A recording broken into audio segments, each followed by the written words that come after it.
like beer? Do you love sports and beer? Then you're exactly where you need to be. This is the Huebs, Views, and Brews show on 1252 Sports Chicago. Cheers.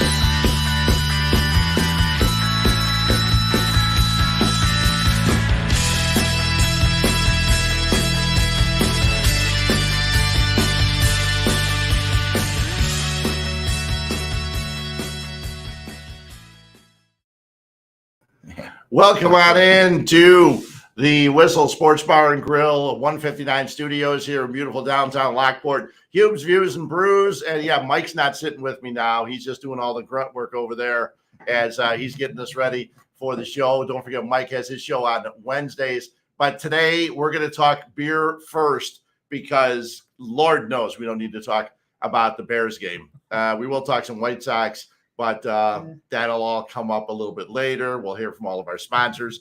But the two guys sitting to my left, we have Paul Kreiner and Mike Condon, two of the co-founders of Noon Whistle Brewing. You can tell by the Noon Whistle and the logos. They're very, very wise. The logos always show the logos.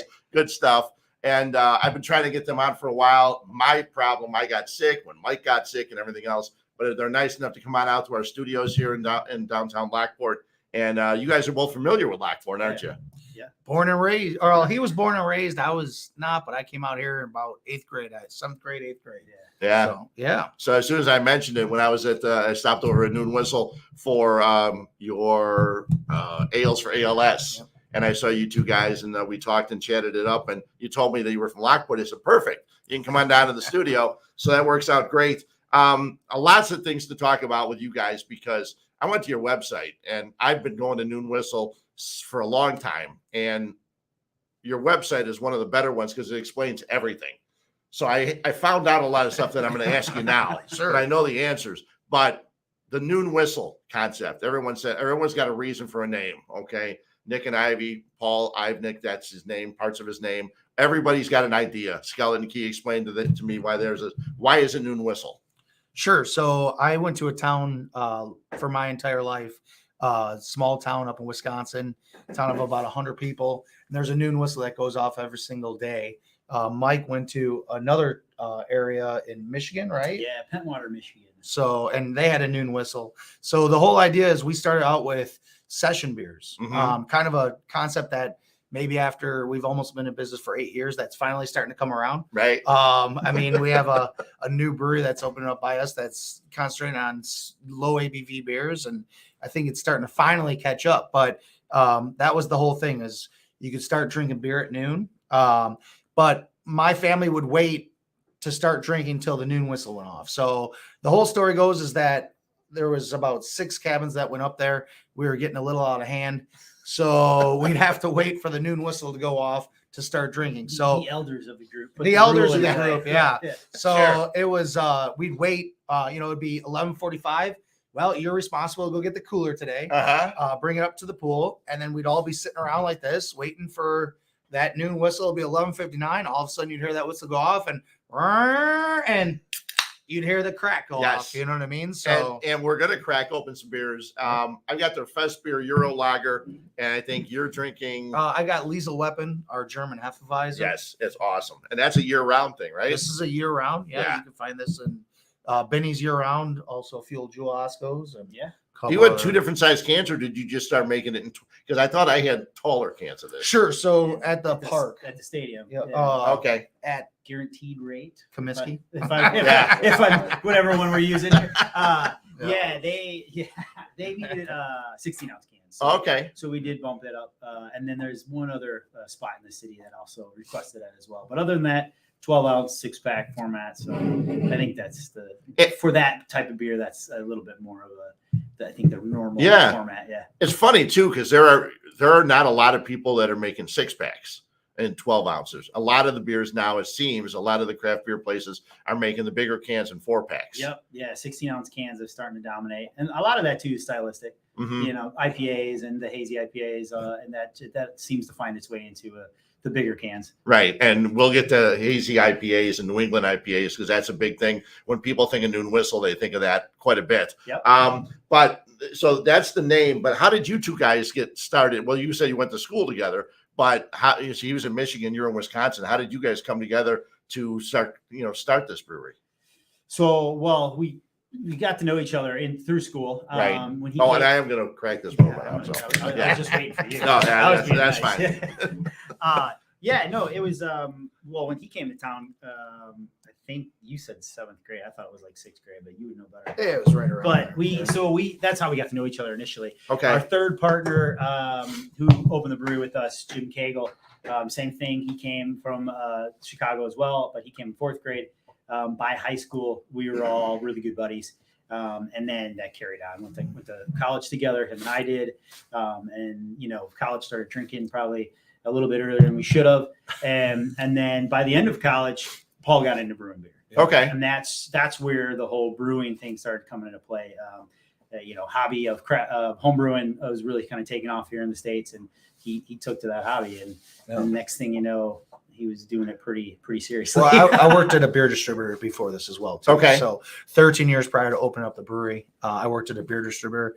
I was also making beer, kind of became an obsession almost. I had, I think, 8 draft handles in my basement.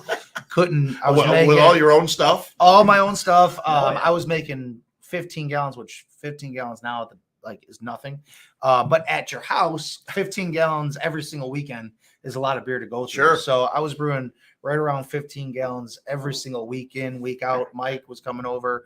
I'd have every weekend. Yeah, Of course. Why have as not? many people over. And I was really brewing that much just because I liked, using different yeast strains with different beers, just to see the difference that I got from every single yeast strain, and really just learning and I was just interested in it. It was a big hobby. So I was selling beer during the day, making beer on the weekends and nights, and it was fun. So God bless his wife, because he turned his Well, I own was gonna garage say. into a brewery, basically. Yeah. Explain how difficult. I mean, it's not a simple procedure. Learning about the hops and all the brewing process and all that stuff.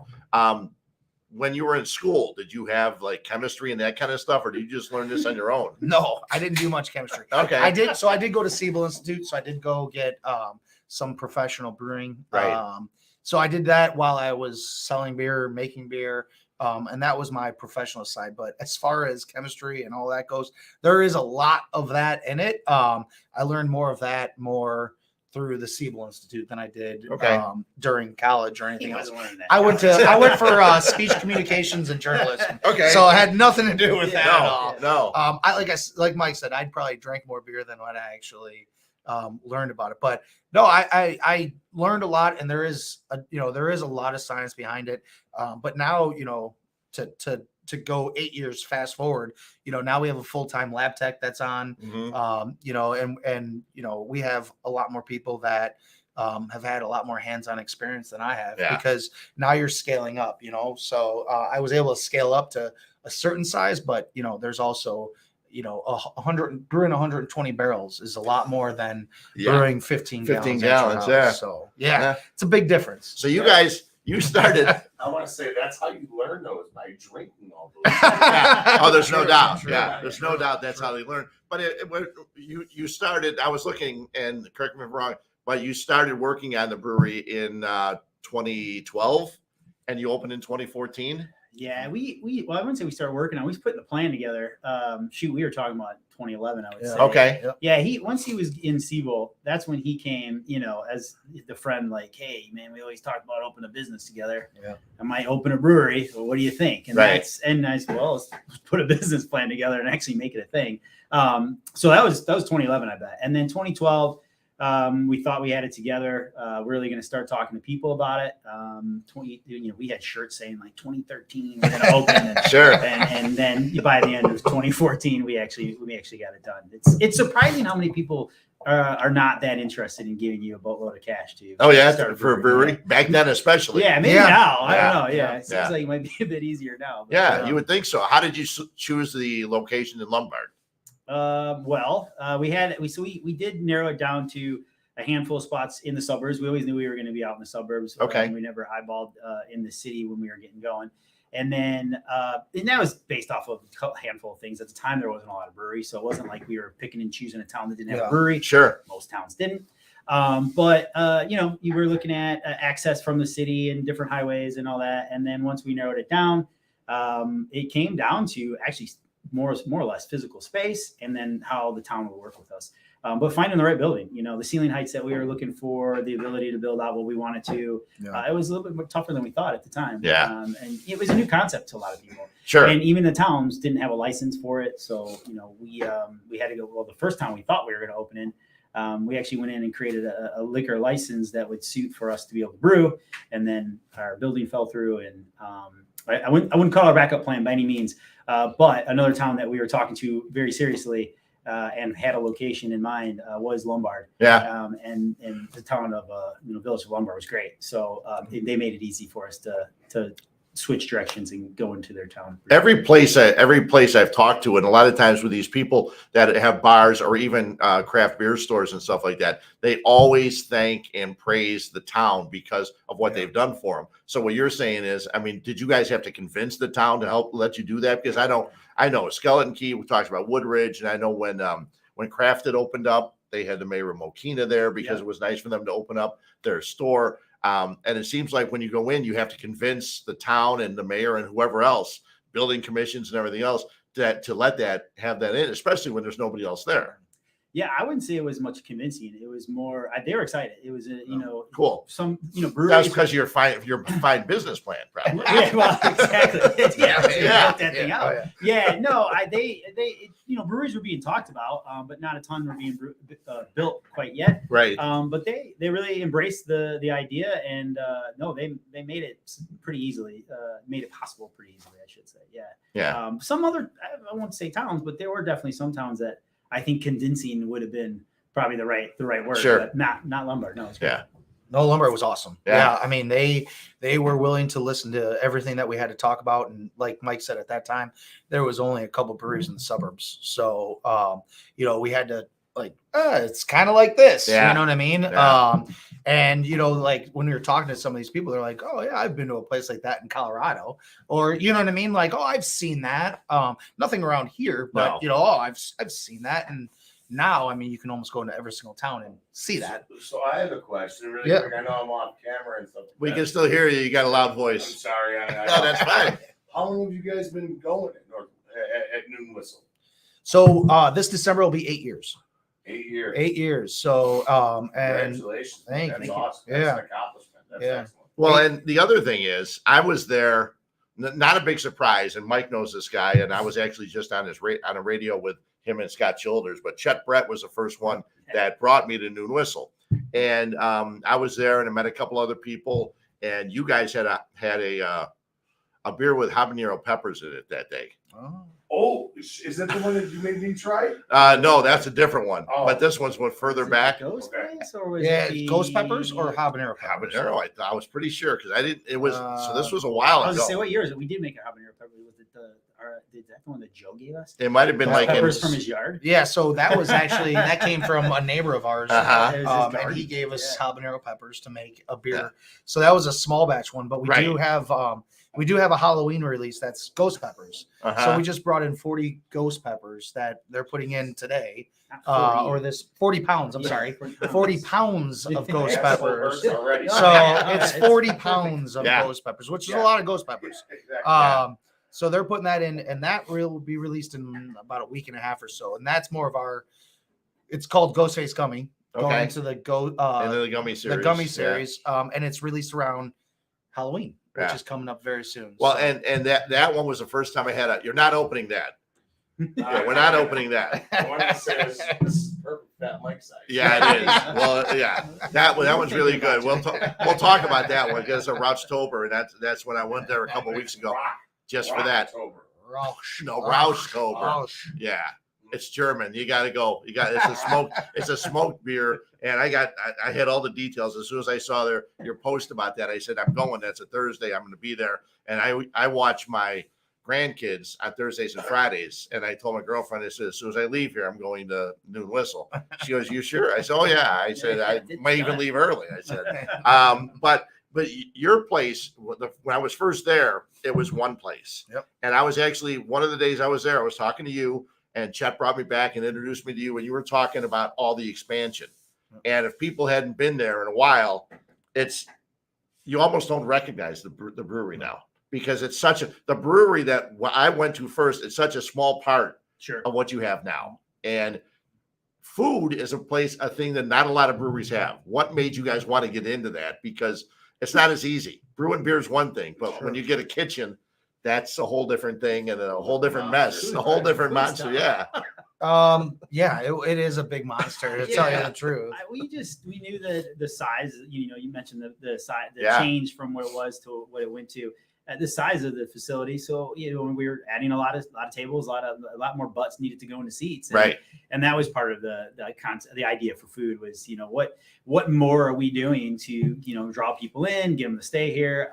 Well, let's bring some food in, because, that's kind of goes hand in hand with drinking, right? If you got the right food, if you have a few beers, maybe you want pretzel that we might have or something like that. So this way people don't leave to get food. Yeah. You got food there. Yeah. We had people bringing food in to a certain degree. We would try to do the food truck thing, which we do at our location now, but it just wasn't enough. So we were like, let's add a kitchen. And there it is. To your point, it wasn't easy. The kitchen was have matzo sticks.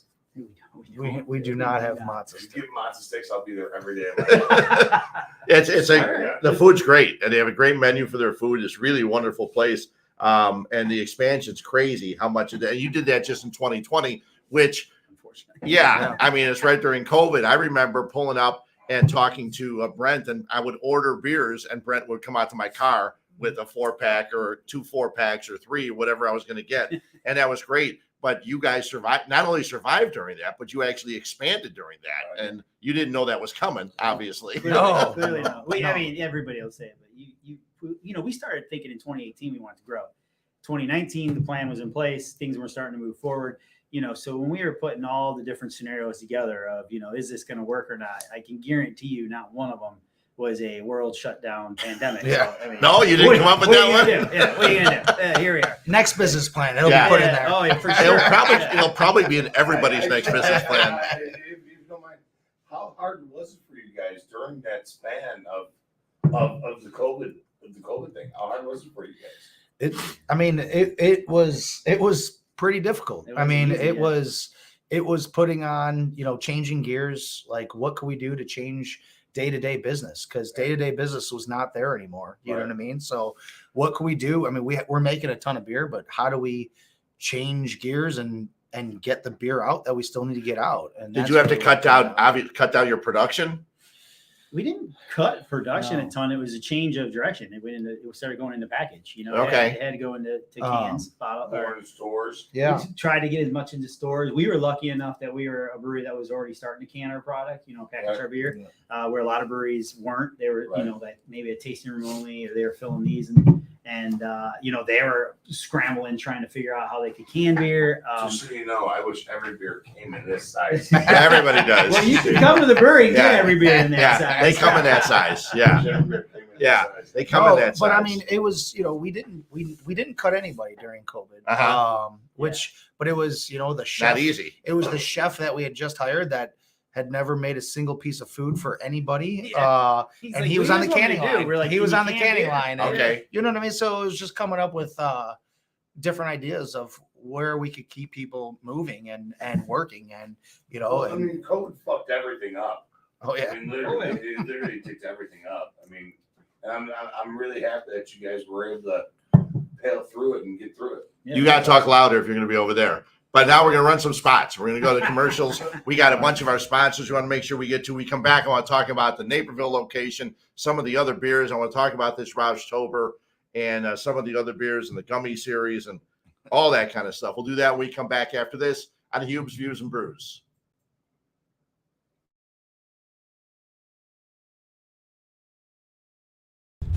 Hello, This is Paul from Nick and Ivy Brewing Company. We are located at 1026 South State Street in historic downtown Lockport, Illinois. We are very excited to be partnering up with the Fat Mike Chicago Sports Show as well as the 1252 brand because we are one of the few Chicagoland breweries that embrace sports and sports culture. Come in for a fresh brewed beer made right here in Lockport while catching the game of your favorite team. Stay for the live music that we have booked every weekend. Or just come for a cozy atmosphere to enjoy a good conversation with a friend, loved one, or complete stranger. Nick and Ivy makes you feel right at home no matter what the occasion is. Follow us on Instagram and Facebook by searching for Nick and Ivy Brewing Company. Visit our website for our up-to-date tap list or to go shopping on our online store at nickivybrewing.com. That's Nikivy brewing.com. Come in today for fresh brewed beer born and raised in Lockport, Illinois. Hi, I'm Jonathan Darren, licensed real estate broker with Coldwell Banker Real Estate Group in Homer Glen. Are you looking to buy or sell? Have you been disappointed in the past? The Jonathan Darren team with Coldwell Banker Real Estate Group focuses on providing you with a concierge level of service during the process of buying or selling. We are a service-oriented team with a fresh and professional approach to selling real estate. Our goal is to combine knowledge, skills, and passion to exceed our clients' expectations, and most of all, we truly care. We are a knowledgeable real estate team focused on offering expertise and innovative solutions for our clients. The Jonathan Darren team has 5 full-service real estate brokers and a dedicated full-time marketer servicing all of Chicagoland. We will customize a detailed plan around your timeline for a sale, purchase, investment, estate, or other needs. Real estate transactions can be stressful, but don't need to be. Let us handle it for you. Visit our website, homesbyjdt.com, or call 708-308-1938 today. Expect better in real estate. Choose the Jonathan Darren team. Fozzy football, are you ready, brother? Real football action on a glossy game surface played shuffle style. Slide a shuffle puck at pass or run targets, and a free mobile app keeps track of every game detail. Easy to learn, but this game of skill is difficult to master. Take care of the ball or turnovers will kill your drive. The game is guaranteed to get your competitive fire burning, and it's perfectly sized to take anywhere. The park, a barbecue, your next tailgate, or fun at home on game night. Fozzy football is simply the best, most realistic and competitive game of football available anywhere. Add defense when your skill improves and take the game to the next level. The perfect mix of fast action and real football drama, where a last-second Hail Mary can break hearts or make champions.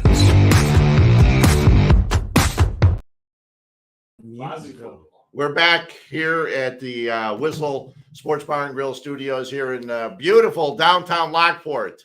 Woo! I'm mentioning that so Mike lays off it just because he moved out of town. But anyway, that's why we don't offer mod sticks. No, well, no, we're gonna get, and Maja's not a sponsor yet, but we eat so much pizza and other stuff, it's crazy from Maja. So there's gonna be some stuff later on. Yeah, well, Paul, of course, Paul's watching that, so I'm not gonna complain. No reason to give Fat Mike another reason to stay downtown in Lockport. Yeah.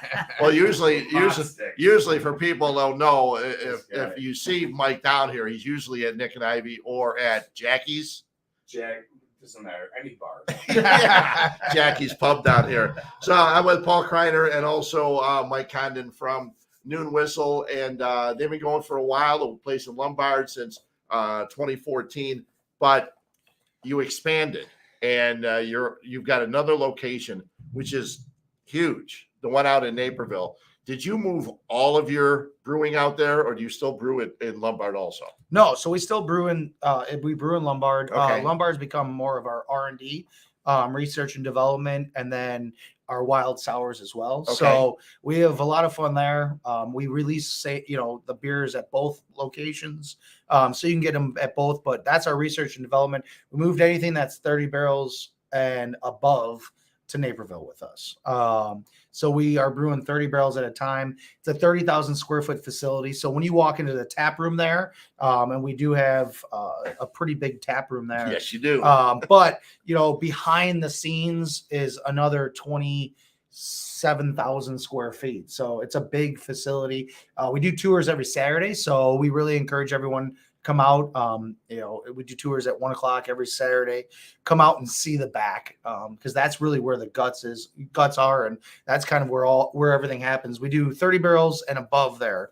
And we brew up to 120 barrels there. So for one turn. Yeah, for one turn. When did you, how long was that always in the plans, or how soon after you guys started in Lombard did you say we've got to expand? It wasn't it was 2018. So it was it was 4 years roughly. Yeah. And that was a year that, so the Brewers Association recognized us as one of the fastest growing breweries in the country, right? From tiny to tiny. But we were running out of space, so it was we sat back and said, all right, do we stop and say we're good and we're happy where we're at? But we're like, that was so quick, and which is amazing. So we instantly. Yeah, Mike's making himself useful. Yeah, so we at that time said, no, let's not stop now. Let's see what we can do with this. So thank you. That's good. Yeah. So so that's what made the decision. To expand. Well, and 4 years later. Yeah, and the place is huge, and I don't know of any other brewery. When I walked in there, Brent Benedict, who's been on the show for a while, and he was at the brewery today. Yeah. And we had him on, and we talked a lot about male breast cancer, and that's a situation he had and he's been dealing with, and it's been wonderful. You guys had a great fundraiser over there in Lombard. But I'd go over to visit. He worked on Wednesdays a lot. He's over there because he cleans stuff, right? Which is one of the most important things with breweries. I ask everybody that, or tell them about it, because that's one of the first things. One day I had a chance to go to the Noon Whistle facility on Fulton, over at 1800 Fulton, and they walked me through and they said the most important thing is cleaning, because if the tanks aren't cleaned, spick span, everything, we're screwed. Well, as a brewer, as a brewer, first and foremost, I think we're glorified janitors. We really, that's ultimately what it has to be a clean environment. 80% of the time you're probably cleaning. Yeah, it's amazing. Everyone thinks it's brewing and drinking while you're brewing, but no, that's not it. You're cleaning 80% of the time. That's really ultimately what you're doing. You're creating the best environment for that, that wort and yeast to make beer. And we don't make the beer, right? The yeast the yeast makes it. That's what recreates it. But we're creating the best environment for that liquid to be where we're at now. And it's a lot of work. When I walk into Naperville though, and they'll come in and they'll give me the flight, or they'll give me the list of beers, which is almost a book, because you have 28 taps, I think, there in Naperville. Yeah, and then you have the cans, and then you have the beer that you just have in cans, and you have a great cooler area over there, and it's amazing. Was there ever? A lot of people have 2 or 3 standard beers, and then they just go with a few others. Why do you have so many? I love them all. That's great. I love when you. Because you have so many. I went and looked online, and like I said, I've been following you guys since you started, and since I first got exposed to Noon Whistle. But you almost for the last month and a half, every Thursday you've released almost two beers. Yeah. No, I would say, why do we have so many? And he would say, let's have 20. Let's have more. Yeah, right. Let's have more. Well, it's a brewmaster. Of course, you're going to keep making them, and you come up with more ideas, and you think these are going to work. It is a headache to kind of balance those a little bit and manage them, and also to have the proper amount of IPAs comparatively to lagers or to anything. A couple sours and really it is a big balance, which both of our taproom managers do a great job at balancing that out. We're constantly working through that, but also having those fresh releases, because that's what this consumer is looking for. Sure. That's what the market says, is that they want something new in their face every single day. And they bounce from beer to beer to beer to beer. But yet we do have some very flagship beers, and we know that people are going back to those. We have our Cosmo Pale Ale, which is our flagship every day. easy drinking, sessionable, Right. noon drinker. And then we also have the gummy series, and we also have our Hot Prism Blue as well, which is out in the market, and Lethal Weapon brewski. I mean, we're trying to have that, consumer be able to have anything in their face. We at any recognize time. the fact that IPAs is the most drank or drunk, Yep. whatever Uh-huh. the right word is, beer from a craft perspective. And then hazy now actually dominates that category.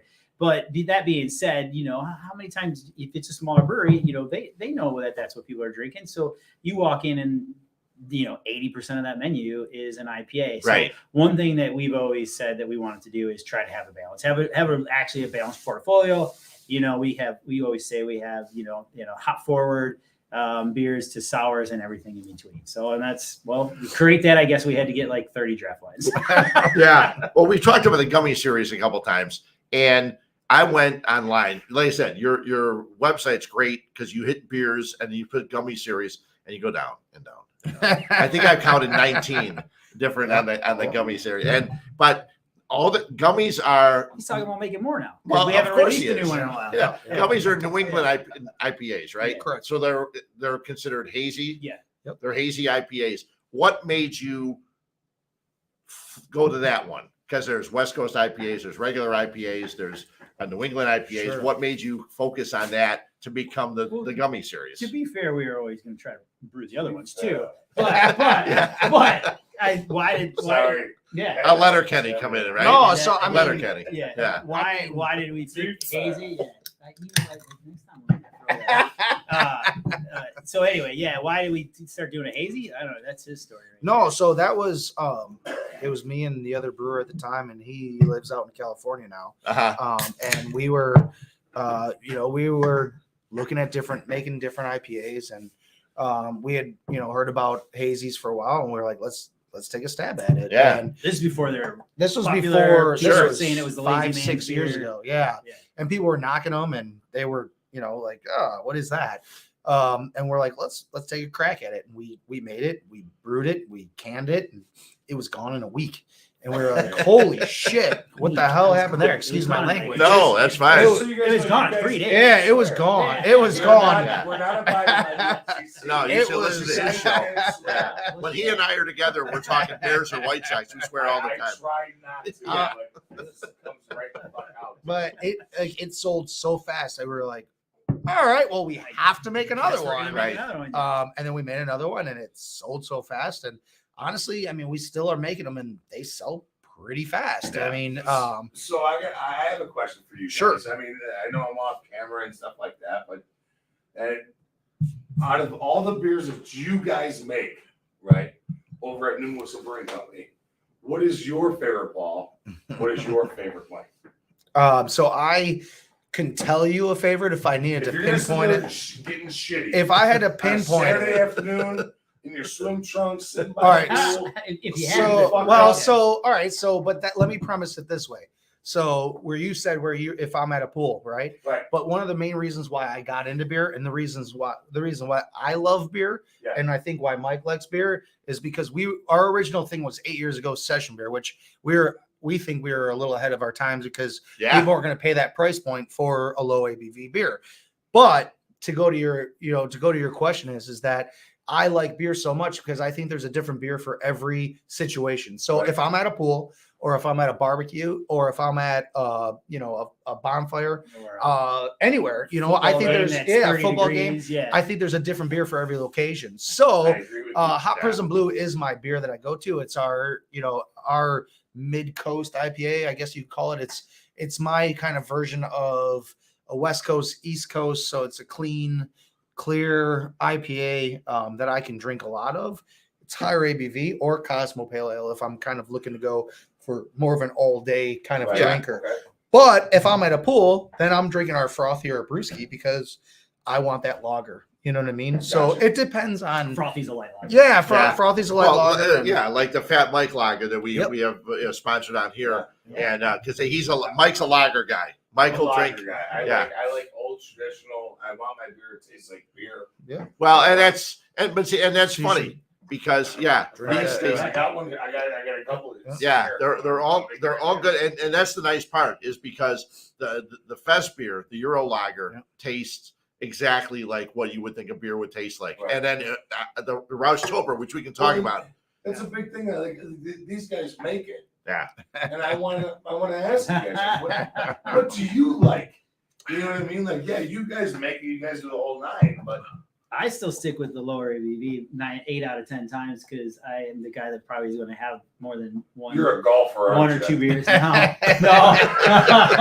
If that's what you call it. No, yeah, it's not at all. I was once told by somebody when I was golfing, he's like, Mike, you're really not good at golf, but you really look like you should. You should be good at And golf. I'm like, hey, that's half the battle, Get the bro. nice like thigh high shoes. Yeah, that's half the battle. A nice polo. I played the part, but I would You just want a pair of golf shoes just for shits and giggles? Just keep the feet warm. Yeah. Yeah, it looks Dry. good. So the gummy series, I mean, you guys have another one coming out, and Mike would like this. You guys did a White Sox and Cubs beer. Sure. You did a Comiskey, and also the Cubs beer is called Cubby Gummy. Yep. Okay. Oh, And they're both very similar, right? Sure. So there are some differences in Yeah. malts. Right. There's some difference in malts, and then there's a big difference in hops. And it's really like a whole south side, north side type of thing. I was born and raised on the south side, so really we're all White Sox fans. But we So we're all drinking. So we're all drinking a lot. Yeah, man. yeah. but we're all drinking a lot because of that, Right. you know. Yeah. But that's where, and then we're, old school Comiskey. Yeah. And Comiskey, that's kind of what I still call the park. Sure. So that's kind of where that came from. And I used to know a lady named Cubby Yeah, I'm sure you did. I'm sure you did. Fun time. and then the Cubby Gummy kind of came Just made the from, name take on a whole new- it came from the north side as well too. And Yeah. it's funny because you have White Sox drinkers that love Cubby Gummy more, and then you have Sure. Cubs, fans that are Comiskey fans, and they hate it because shit, I like this one better. And it's like, Right. well, I mean, it's kind of all. It's nice that they even tried it, because I got to be honest. Yeah, oh yeah. I'd have to be honest. If I would have a hard time ordering it, especially in a can. Oh, If it was in a glass and we were at the brewery, that's another story. it's a badge. It's a badge. Yeah, it is. It is a badge. But the Roushtoberfest, which you guys had, or the Roushtober, which you had a couple weeks ago, That's Fat Mike size. it is Fat Mike's size. But it was the fest beer, and you guys then smoked it with cherry wood. Yeah, so we actually made that beer about 5 or 6 years ago. That was Okay. our original Oktoberfest before we made our fest beer. And people really liked it a lot. It's just we would get the, oh my God, it's too much smoke, or it's not enough smoke, kind Sure, of that type sure. of thing. For the general drinker, I would really encourage people to drink it, and I've encouraged a lot of people to drink it, and they love it once they try it. Right. Some people don't. All beers aren't for everyone, but they smoke the malt, and then we use the smoked malt that we put in there, and it's a very, very light smoke. Right. And it's It is. they use cherry wood, and we've changed it, so now it's a lager. So it's very similar to our fest beer. It's just we use a bag, 55 pounds of, which probably sounds like a lot to some people, but it's really not That's not, percentage wise. It's not a lot of smoked malt. They smoke the malt, we use it, and people have been loving it. We had our first Oktoberfest this past Saturday, which was pretty crazy. We actually went through 2 or 3 kegs of that, I think. And we have our next one on the 15th of October in Lombard. So our first one was in Naperville, and people were loving it. As long as with our fest beer too, I mean, they were loving it. But you didn't can the Correct. Roushtober. Correct. You canned the fest, but not the Roushtober. Correct. That's why I made it into the. That's why I made it. That's into why- the- yeah. Yeah. Or Fat Mike's size. That's I was being nice and saying big. So much. Listen, I was saying, I'm going for a 3-day trip, and that's going to go with me. So let's go. No. Let's go with me. Yeah. No, but but something though too is we've been really concentrating on our lagers as well. Yeah. Obviously that's a big trend that's coming back. Right. But also, we put a lot more, everyone's, some people are making pretty good lagers, and what we spend a lot of time of it. So we put ours usually about 2 months is what we lager for, Okay. which is considerable amount of time. If you talk to a lot of brewers, that 60-day mark is a lot of time. It's a lot of real estate, but also we To want to keep the make beer sure. waiting. Yeah, but we want to make sure that we do have, every beer that we make, we want to make sure that it is the best that we can possibly make. And our lagers, we take a lot of pride in. Well, and I've had Tom from Goldfinger on a couple times with us, and he makes nothing but lagers for the most part, and a lot of them are German type lagers. I was at their Oktoberfest a week or so ago, and I tried to tell people after I was informed by the guys over at Goose Island years ago and stuff like that. It's not easy making Miller and Bud every day because every beer's got to taste the same. And every single thing's got to be dead on the same and stuff like that. But the lagers, as you said, do take a lot of time. And I know that some of the Marzen style beers, at Goldfinger, they let it sit for 6 months. Yep. They put it in March and they pull it out for Oktoberfest and things like that. And like you said, space-wise, sometimes that becomes difficult because all of a sudden you're storing something that you're not opening for 6 months and you want to make more things. But that's also what Naperville does for you. Yeah. Because you have this huge facility now that you can now make all this other stuff. And you do. And you have a couple coming out tomorrow or Thursday, I'm sorry. You got the Comiskey coming out again, the hazy IPA.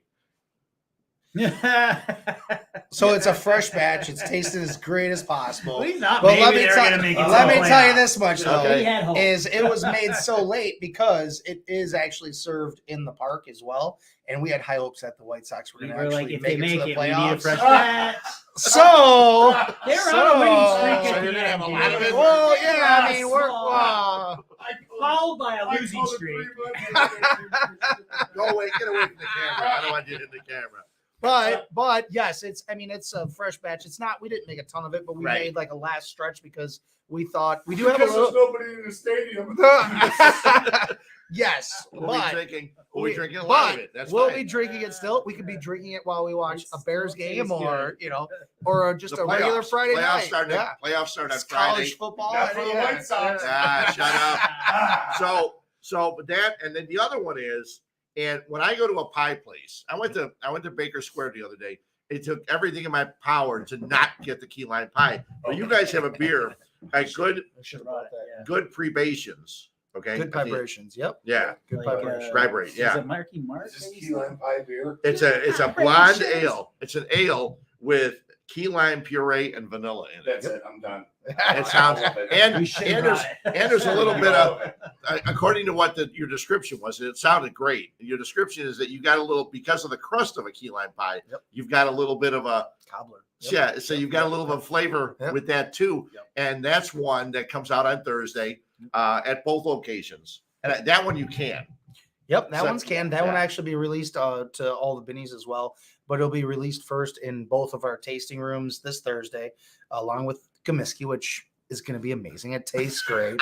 They're still playing. They're playing right now. Oh yeah, that was Wednesday's their last game, but yeah, that's okay. Everybody can celebrate on Thursday, the end of a season, or Tony LaRussa's last. End of a season. End of Tony LaRussa. End of a season. Yeah, right. Yeah, congratulations to him being gone. But our well, maybe not. But Good Vibrations is another that we do. So that's another series. We do a lot of beers that are in series. And this is a key lime pie. So this one is going out to the market. We kind of do it with a pie calendar. So we kind of looked at how our pie is released, and it's a thing. Look it up. Look it up. So monthly there is. So then I had coconut cream when I went to Baker Square. It's key lime pie, and then we're gonna have a pumpkin pie released soon after, and then we'll have an apple pie right after that. And it's all just pie-based beers. And really, we're getting kind of the grain. You're getting the flavor, that beer flavor, that crust, that we're, manipulating with some of the malts that we use. And then we're adding, key lime, or we're adding different purees that we get to release with different ones. I had a couple other beer questions for you. And then we'll talk a minute or two about the White Sox and the Bears when we come back. But we got some more sponsors we got to make sure we hit. And we got guys, Mike Hughes, thanks for watching. Mike's a big fan and does a great podcast of his own. A good podcast of his own. He's a big Cub guy. He does all season long. He does a Cub podcast with minor league Cub players. And those are guys that are going to be coming up. Awesome over at the ESPN. Yeah, those are guys that are going to be coming up. And they got a kid named Mervis Matt Mervis, I think his name is, had 36 home runs in AAA last year for the Cubs. Wow. So maybe he gets an opportunity next year as they're still building. So, Mike, great talking to you. We'll listen to your podcast too. We come back. We got a little bit more beer talk with Paul and Mike, and also a little bit of a baseball and Bears talk before we're done here. Huebs, Views, and Brews back after this. Hi, this is Kathy O'Connell at Coach's Corner, located at 8118 West 143rd Street in Orland Park. Our phone number is 708-364-1026.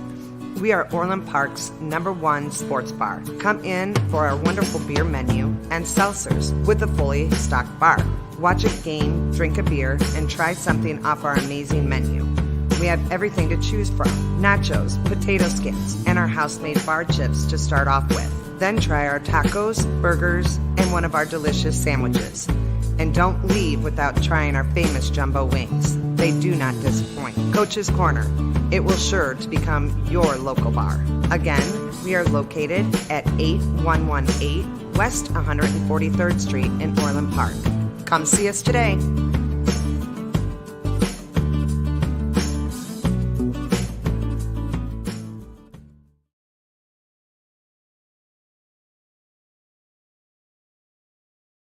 Hey, this is your girl Ruby from Habana Cigars in Homer Glen, Illinois.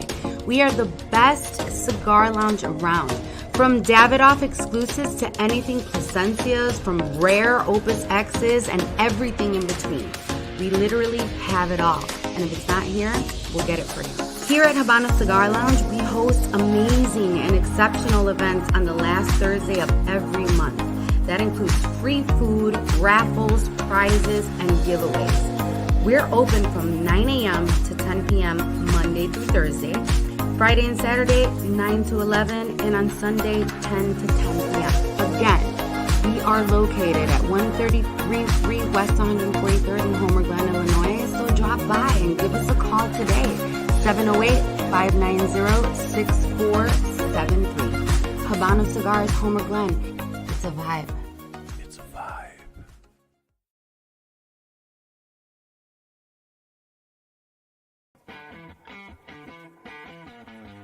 Megaplex Sports Complex is a 78,000 square foot center filled with hardwood and turf.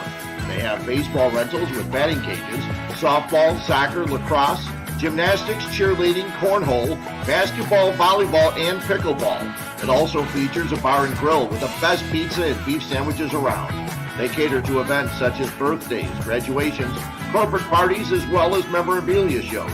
Check them out at Megaplex Sports Complex, 15301 South Bell Road in Homer Glen, 708-966-4210.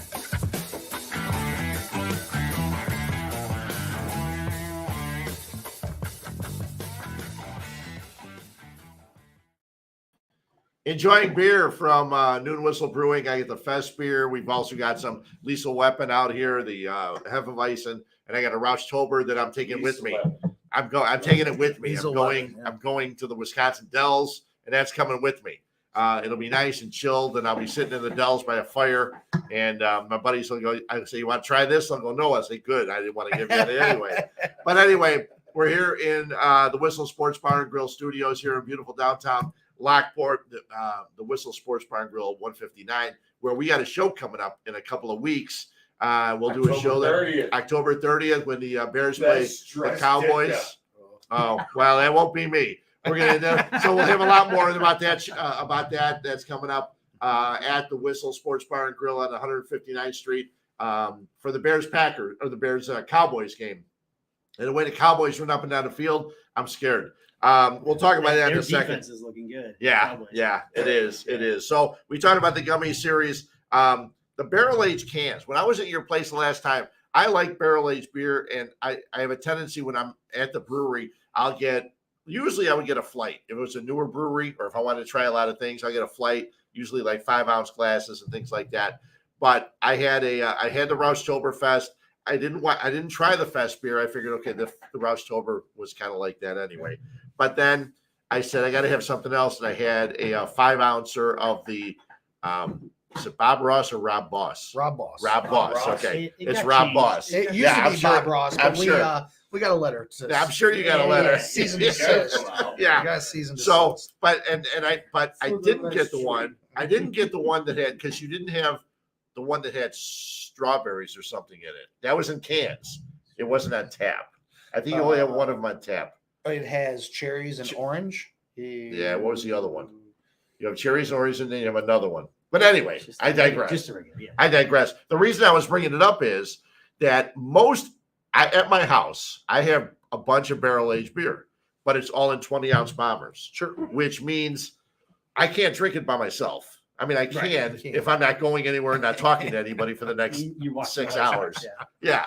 But what you guys do is you put them in 12-ounce cans, and finding barrel-aged beer in 12-ounce cans is great. Was that something you guys gave a lot of thought to before you did it?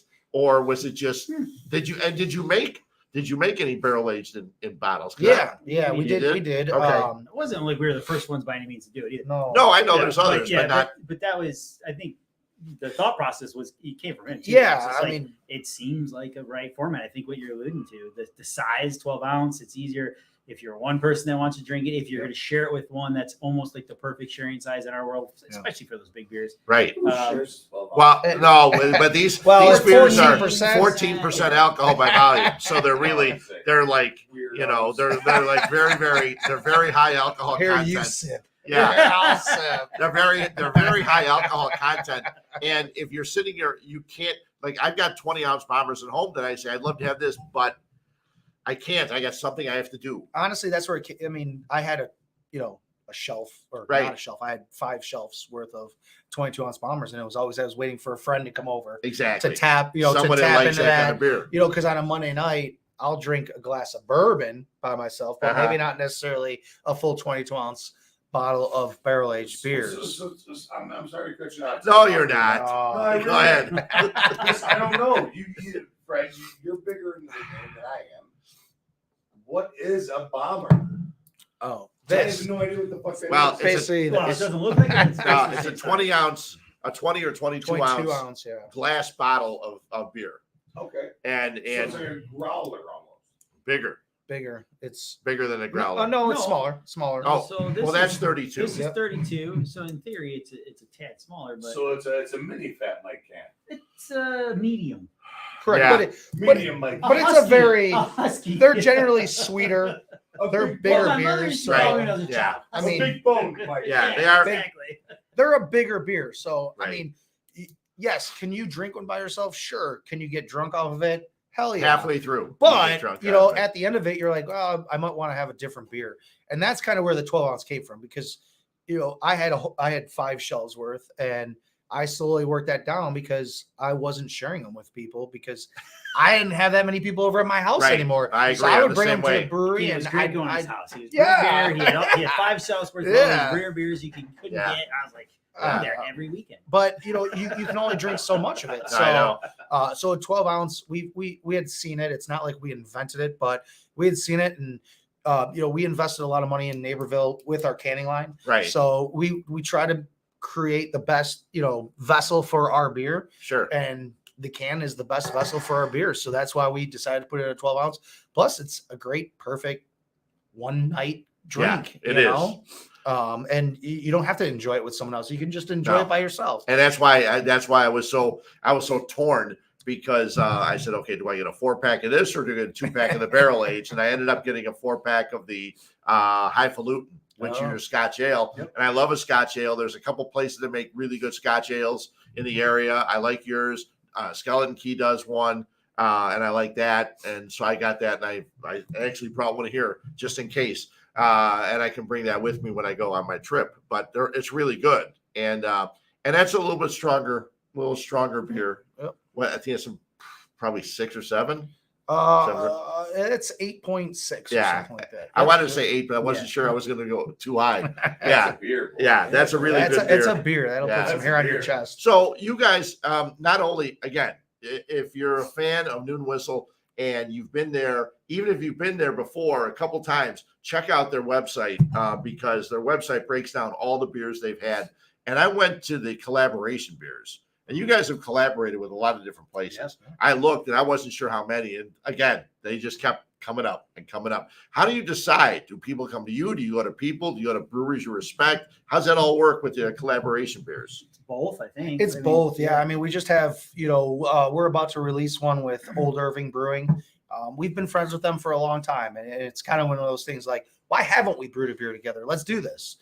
We have a couple other ones coming down the line. Which is a cool aspect about the brewing industry. It's amazing. It is very collaborative still. There's a ton of breweries, but everybody's still very collaborative. The Old Irving, you don't find many businesses like that. No. Yeah. And Old Irving, and then it's just have fun with it, right? So it's going to be called Cross the Streams, and it's Ghostbusters.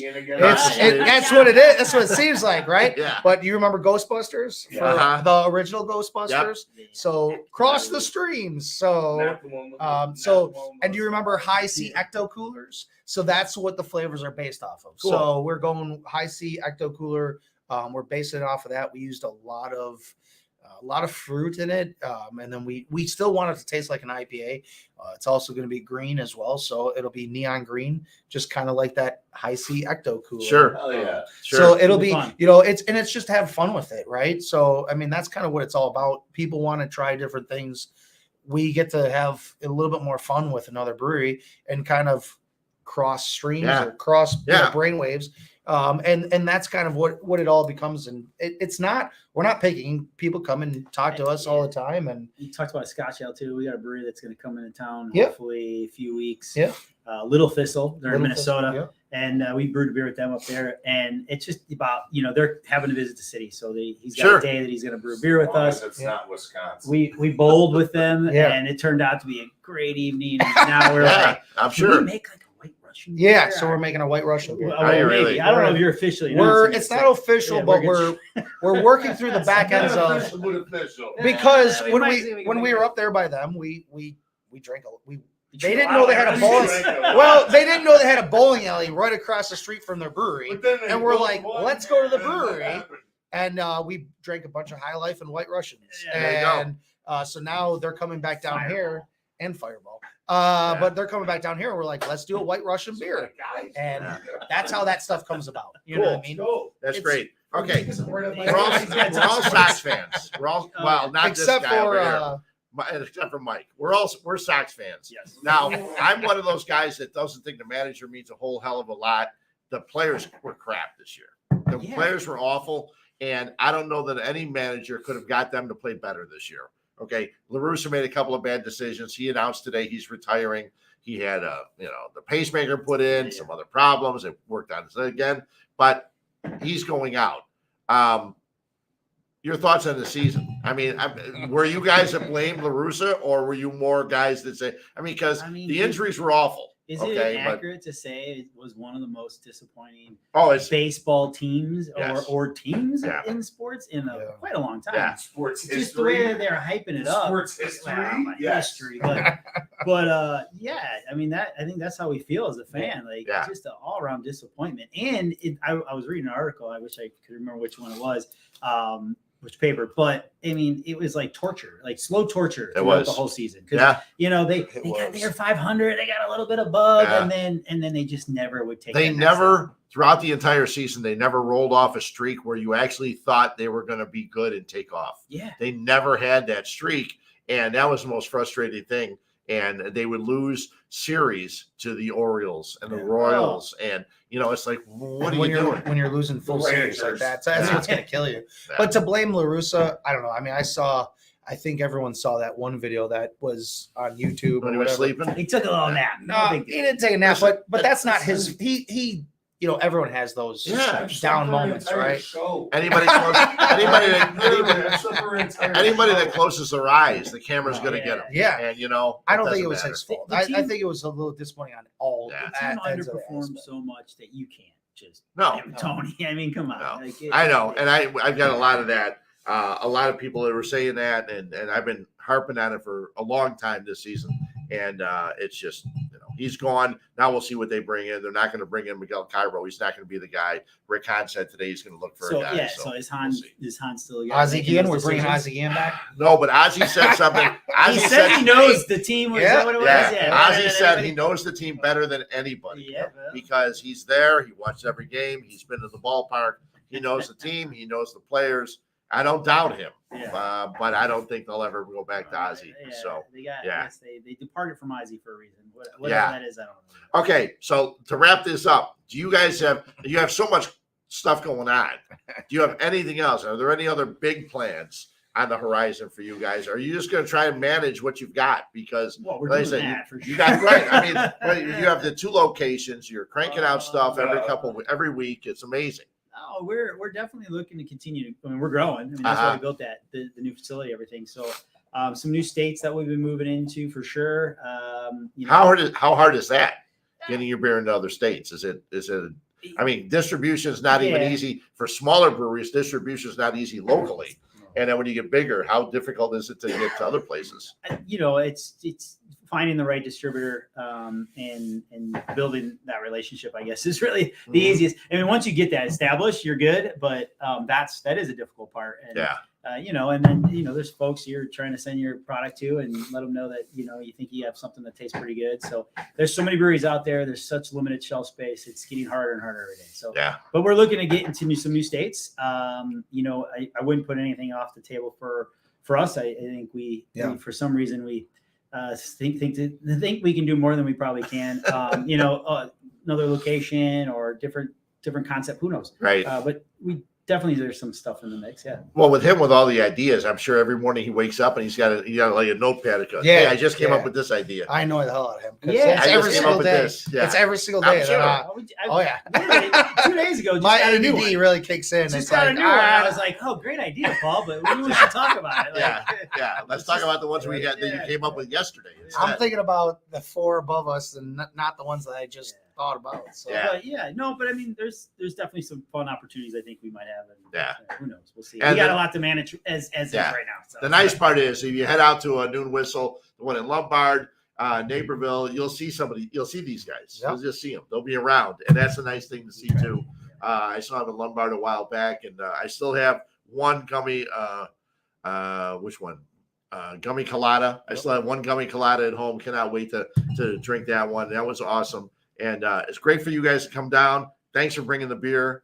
It's been a while. I wanted to make sure we got you in here. Yeah, it's fun. I have a great time. I could talk beer forever, but I'd rather just sit and drink it too as we go along. But thanks for coming on in. I appreciate it. We'll be back next Monday. And don't forget on Wednesday, Fat Mike. He's got a show. I think on Wednesday I'm going to sit there and I'm going to keep chiming in throughout the whole show and just chiming in. Is that what it's called? Just chiming in throughout the whole show. I'm going to be. I won't be around, but we'll debate if they're good questions or not. So anyway, Mike's got his show on Wednesday.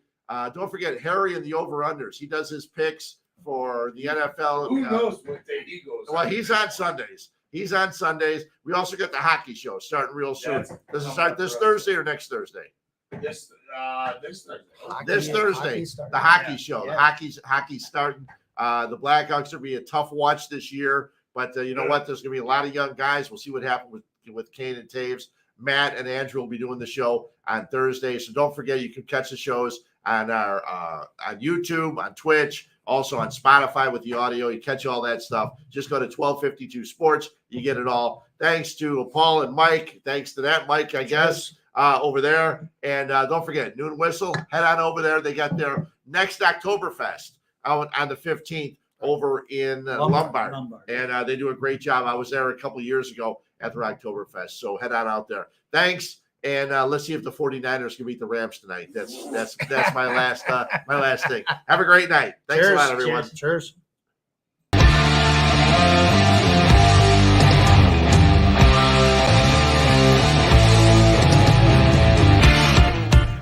Thank you for listening to 1252 Sports Chicago.